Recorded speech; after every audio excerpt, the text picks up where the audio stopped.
Assalamualaikum warahmatullahi wabarakatuh. Apa kabar hari ini? Semoga kalian dalam keadaan sehat walafiat. Amin.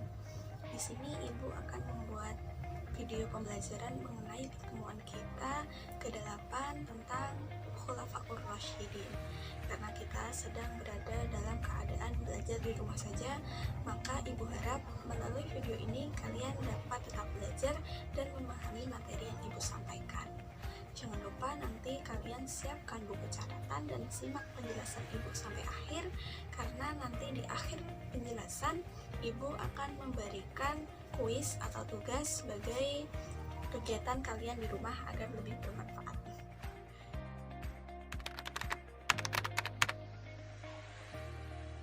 Sejarah peradaban Islam pada masa Khulafaur Rasyidin adalah terdiri dari 4 pemimpin. Yang pertama adalah Abu Bakar, yang kedua adalah Umar bin Khattab, yang ketiga adalah Utsman bin Affan, yang keempat adalah Ali bin Abi Thalib. Mereka adalah para pemimpin yang menggantikan Rasulullah SAW karena Rasulullah SAW sudah meninggal atau sudah tidak memimpin umat Islam pada saat itu. Yang pertama kita akan membahas mengenai Abu Bakar. Ya, Abu Bakar ini adalah khalifah pertama yang memimpin umat Islam. Adapun nama lengkap Abu Bakar adalah Abdullah ibnu Abi Quhafah At-Tamimi. Sebelum masuk Islam, namanya adalah Abdul Ka'bah. Dan setelah masuk Islam, Rasulullah SAW memberikan nama Abu Bakar. Bakar sendiri artinya adalah dini atau esok, bisa diartikan sebagai orang yang paling dini atau orang yang paling awal dalam memeluk agama Islam, seperti itu. Setelah itu Rasulullah juga memberikan gelar yaitu Asy-Syidiq. Asy-Syidiq ini artinya orang yang dapat dipercaya. Rasulullah memberikan gelar itu bukan tanpa alasan. Nah, di sini Rasulullah memberikan gelar itu karena Abu Bakar adalah orang yang pertama membenarkan peristiwa Isra Mi'raj. Nah, pada saat itu banyak sekali umat yang ada di Mekah, kaum Mekah yang menyangkal peristiwa Isra Mi'raj. Nah, Abu Bakar ini adalah orang yang pertama yang membenarkan peristiwa itu, sehingga ia dijuluki sebagai Asy-Syidiq. Beliau adalah khalifah pertama yang dipilih oleh umat Islam. Pada saat itu terjadi peristiwa di Saqifah Bani Sa'idah, yaitu suatu tempat yang digunakan pada saat itu untuk memilih siapa pemimpin setelah Nabi. Pada saat itu ada kaum muslim, kaum muhajirin dan kaum ansor. Mereka bersikukuh ingin memimpin umat Islam. Antara kaum muhajirin dan ansor ini mereka saling beradu siapa yang paling pantas untuk memimpin umat Islam pada saat itu. Namun saat itu Abu Bakar datang untuk melerai keduanya. Pada akhirnya ditunjuk Abu Bakar sebagai pemimpin pertama umat Islam atau khalifah pertama. Beliau menjabat sebagai khalifah selama 2 tahun 3 bulan. Ada banyak kebijakan yang dilakukan oleh Abu Bakar ini. Yang pertama, salah satunya adalah penumpasan nabi palsu. Pada saat itu banyak sekali nabi-nabi palsu yang bermunculan karena mereka mengaku-ngaku setelah Nabi atau Rasulullah SAW meninggal. Mereka banyak menyesatkan kaum muslimin, sehingga Abu Bakar membuat suatu kebijakan atau gerakan yaitu penumpasan nabi palsu. Pada saat itu tercetuslah perang Yamamah atau perang menumpas kemurtatan atau menumpas nabi-nabi palsu itu sendiri, yang saat itu Khalid bin Walid menjadi pemimpin perang dan dia berhasil menumbangkan salah satu yang mengaku nabi palsu yaitu Musailamah al-Kadzab. Dan kebijakan yang kedua adalah pembukuan Al-Quran. Nah, di sini pada saat itu banyak sekali umat muslim yang hafal Al-Quran gugur dalam medan pertempuran. Nah, oleh karena itu dikhawatirkan pada saat itu Al-Quran nantinya akan hilang. Jadi atas usul Umar bin Khattab, Abu Bakar membukukan Al-Quran. Beliau menunjuk Zaid bin Sabit sebagai pemimpin dalam kegiatan pembukaan Al-Quran ini. Yang ketiga adalah perluasan wilayah. Perluasan wilayah ini dilakukan sampai ke daerah Syria. Beliau menugaskan 4 panglima perang. Yang pertama adalah Zaid bin Sufyan, ia ditugaskan di daerah Damaskus. Yang kedua adalah Abu Ubaidillah bin Jarrah, ditugaskan di Homs. Dan Amr bin As ditugaskan di Palestina. Dan yang terakhir adalah Surahbil, ditugaskan di Jordania. Lanjut ke khalifah kedua, yaitu Umar bin Khattab.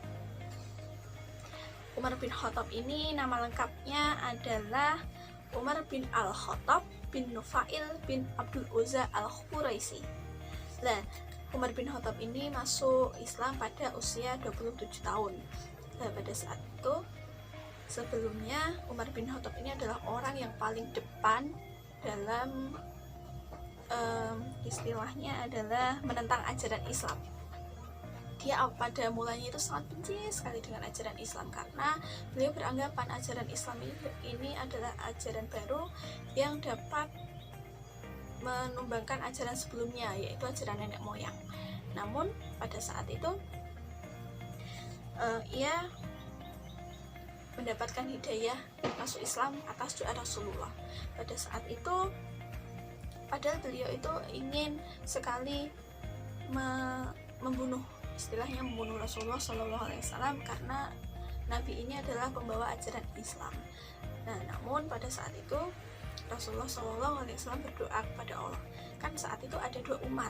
Nah, 2 Umar ini adalah sama-sama orang yang sangat kejam dan memiliki watak yang sangat keras dalam misi menumbangkan ajaran Islam.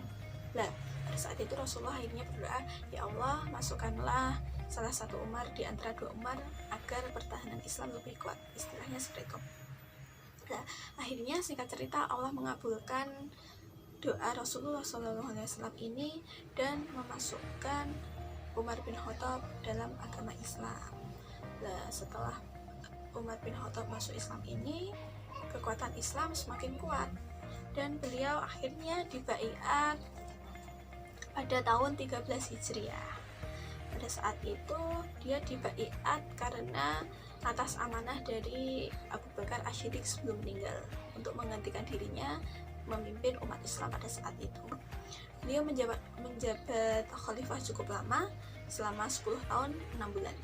Ada beberapa kebijakan yang dilakukan Umar bin Khattab. Yang pertama adalah pengembangan wilayah Islam di daerah pesisir dan di daerah Palestina. Ini ada di beberapa kota, di antaranya itu Jaffa, Gizar, Romla, Tipus, dan masih banyak lagi kota-kota di daerah sana. Nah, di sini Umar bin Khattab menunjuk Sa'ad bin Abi Waqqas sebagai panglima pemimpin dalam perluasan ke daerah Irak, Syam, Mesir, Libya, dan lainnya. Kebijakan kedua yaitu mengeluarkan undang-undang. Di sini Abu Bakar mengeluarkan undang-undang tentang kebijakan peraturan ketertiban pasar, ukuran timbangan, kebersihan jalan, dan ukuran dalam jual beli. Jadi pemerintahan pada saat itu lebih tertata dan lebih tertib seperti itu. Lanjut ke kebijakan ketiga. Kebijakan ketiga ini adalah membagi wilayah pemerintahan, di mana maksudnya adalah Umar bin Khattab membagi menjadi pemerintahan pusat dan pemerintahan daerah. Pemerintahan pusat ini dipimpin oleh khalifah itu sendiri, dan pemerintahan daerah dipimpin oleh gubernur dari masing-masing daerahnya sendiri. Yang keempat adalah membentuk beberapa dewan. Dewan ini seperti lembaga yang mengurusi banyak hal. Di antaranya yaitu Dewan Kebendaharaan Negara yang mengurusi uang, dan Dewan Militer yang berhubungan dengan kemiliteran, dan Utusan Kehakiman atau Kodi. Lanjut ke khalifah ketiga yaitu Utsman bin Affan. Utsman bin Affan ini khalifah ketiga yang dijuluki sebagai Dzun Nurain, yaitu pemilik 2 cahaya. Beliau dijuluki ini bukan tanpa alasan. Beliau dijuluki ini karena beliau menikahi dua putri Rasulullah SAW, yaitu Ruqayyah dan Ummu Kulsum. Beliau dibaiat pada usia yang cukup renta, yaitu usia 70 tahun, menggantikan Umar bin Khattab yang sudah meninggal. Pada saat itu, Utsman bin Affan dipilih melalui perwakilan umat Islam dan menjabat selama cukup lama, yaitu 12 tahun. Selama kurun waktu 12 tahun ini, banyak memiliki kebijakan atau membuat kebijakan terhadap umat Islam. Di antaranya yaitu perluasan wilayah. Nah, Utsman bin Affan ini meneruskan perluasan wilayah yang telah dilakukan oleh Umar bin Khattab pada saat itu. Beliau melakukan perluasan wilayah ke daerah Persia, lebih diperluas lagi, dan ke daerah Tabaristan, Azerbaijan, dan Armenia, dan kota-kota lainnya. Dan pada saat itu, Utsman bin Affan membentuk armada laut. Armada laut ini memungkinkan untuk perluasan wilayah. Jadi perluasan wilayah dapat dilakukan lebih mudah dan lebih dapat diperluas lagi karena adanya armada laut ini. Bahkan pada saat itu Utsman berhasil memperluas wilayah sampai ke Asia Kecil, pesisir Laut Hitam, Pulau Siprus, Rhodes, Tunisia, dan Nubia. Pada saat itu banyak sekali daerah-daerah yang berhasil ditaklukkan oleh pasukan Utsman bin Affan. Ada beberapa kebijakan ya, tadi yang pertama, yang kedua adalah standarisasi Al-Quran. Pada saat itu terjadi perselisihan bagaimana cara membaca Al-Quran atau disebut qiraah. Nah, pada saat itu akhirnya Utsman bin Affan membuat suatu kebijakan, yaitu menyeragamkan atau menyamakan cara membaca Al-Quran. Nah, cara membaca Al-Quran ini didasarkan pada Al-Quran yang pertama kali disusun oleh Abu Bakar.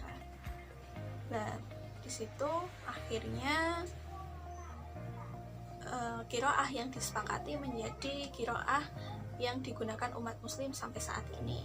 Pada saat itu beliau menunjuk beberapa utusan untuk membuat salinan mushaf-mushaf agar disebarkan ke daerah-daerah agar penyeragaman atau penyamaan qiraah ini dapat dilakukan oleh seluruh umat muslim di seluruh pelosok-pelosok kota dan di seluruh perluasan wilayah yang ia taklukkan. Nah, pada saat itu akhirnya salinan Al-Quran dapat dikirim ke beberapa daerah, dan mushaf itu saat ini, mushaf yang dibagikan itu dijuluki sebagai mushaf Utsmani, seperti itu. Lanjut ke kebijakan yang terakhir. Nah, di sini Utsman bin Affan itu banyak sekali membangun bangunan fisik, seperti beliau banyak membangun jembatan, membangun masjid, membangun bendungan guna untuk menampung air agar tidak terjadi banjir, mengatur arus air, dan dia juga melakukan perluasan masjid yang ada di Madinah. Yang keempat atau khalifah keempat adalah Ali bin Abi Thalib. Ali bin Abi Thalib ini mempunyai nama lengkap, yaitu Ali bin Abi Thalib bin Abdul Muthalib bin Hashim. Nah, Ali bin Abi Thalib ini adalah orang yang pertama masuk Islam dari golongan anak-anak. Nah, beliau ini masuk ke agama Islam pada usia 10 tahun. Pada saat itu Ali bin Abi Thalib menikahi putri Nabi, yaitu Fatimah. Akhirnya pada tahun 656 Masehi, Ali bin Abi Thalib ini dibaiat menjadi pemimpin umat Islam setelah wafatnya Utsman bin Affan. Beliau menjabat selama 6 tahun, dipilih oleh sebagian besar perwakilan umat Islam. Ada beberapa kebijakan yang dilakukan oleh Ali ini, di antaranya yang pertama adalah penggantian pejabat lama dengan pejabat yang baru, karena pada saat itu kebijakan yang dilakukan oleh Utsman bin Affan, yaitu membentuk suatu pemerintahan dengan pejabat-pejabat yang ia pilih, dianggap tidak toleran terhadap masyarakat, atau bisa dikatakan pejabat yang dipilih oleh Utsman bin Affan ini adalah dipilih dari kalangan keluarga sendiri yang dianggap itu tidak baik karena terjadi banyak penyelewengan dana-dana negara, terjadi banyak kebijakan yang tidak sesuai dengan syariat. Jadi pada saat itu ketika Ali bin Abi Thalib menjabat, ia mengganti pejabat-pejabat lama itu menjadi pejabat-pejabat yang baru yang lebih baik, karena menurut Ali dan sebagian orang pada saat itu pejabat lamalah yang menimbulkan kekacauan. Terus kebijakan yang kedua adalah penarikan kembali tanah yang telah dihadiahkan oleh Utsman bin Affan. Pada saat itu Utsman bin Affan banyak membagikan tanah secara cuma-cuma kepada beberapa orang. Nah itu ditarik lagi oleh Ali bin Abi Thalib dengan bentuk penyerahan hasil pendapatan kepada negara dan juga harus mengembalikan dalam bentuk distribusi pajak tahunan, seperti itu. Distribusi pajak tahunan ini pernah juga diterapkan oleh Umar bin Khattab. Baik, seperti itulah singkat cerita mengenai 4 Khulafaur Rasyidin. Semoga dengan penjelasan ibu tadi kalian bisa lebih mantap, lebih bisa dan lebih memahami materi tentang Khulafaur Rasyidin ini. Kalian bisa membaca ulang dalam LKS yang ibu sebutkan tadi halaman 148, dan kalian bisa memberikan catatan-catatan kecil tambahan penjelasan dari ibu ini tadi, sehingga nanti kalian bisa lebih paham dan bisa kalian pelajari kapan saja sebagai aktivitas belajar di rumah saja. Oke, tadi ibu kan sudah menjelaskan. Nah, di sini ibu akan memberikan tugas kepada kalian berupa challenge atau tantangan. Siap? Harus siap dong. Nah, di sini ibu akan memberikan tantangan berupa one day. Bukan one day, kalau one day nanti kalian keberatan. Oke, ibu ganti sebagai one week one sirah, yaitu 1 minggu 1 sirah. Jadi ibu mewajibkan kalian untuk membaca sirah dalam rentan waktu 1 minggu itu 1 sirah saja. Kalian bebas memilih hari, nanti bisa kalian hari Senin, Jumat, Selasa, Rabu, Kamis, atau bebas kalian boleh memilih jadwal kalian sendiri, sesuaikan dengan jadwal kalian. Dan ibu mengharuskan 1 minggu itu harus membaca 1 sirah. Dan nanti formatnya adalah kalian membuat tabel seperti ini. Nanti tabelnya itu berisi tentang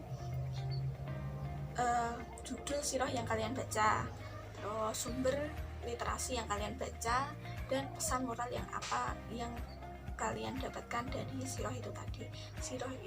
Sirah ini nanti harus berhubungan dengan sirah Islam ya, jangan sirah tentang negara Indonesia, jangan. Nah, jadi di sini nanti kalian harus membaca tentang sirah kenabian, sirah nabawiyah, nah seperti itu istilahnya. Nah, ini sebagai upaya agar kalian tetap produktif di rumah dan tidak melupakan sejarah Islam, karena pada saat ini banyak sekali remaja-remaja ketika ditanya mengenai sirah mereka tidak tahu. Nah, ini menjadi keprihatinan tersendiri untuk kita semua, untuk umat Islam tentunya. Baik, sekian yang bisa ibu sampaikan. Semoga kalian tetap bisa memahami apa yang ibu sampaikan dan kalian tetap bisa belajar di rumah aja sesuai dengan anjuran pemerintah. Jaga kesehatan. Semoga kalian dan keluarga selalu diberikan kesehatan oleh Allah Subhanahu wa Ta'ala. Semoga pandemi corona ini segera berakhir dan kita bisa tatap muka pembelajaran di dalam kelas yang tentunya lebih efektif dilakukan. Terima kasih. Wassalamualaikum warahmatullahi wabarakatuh. Semangat!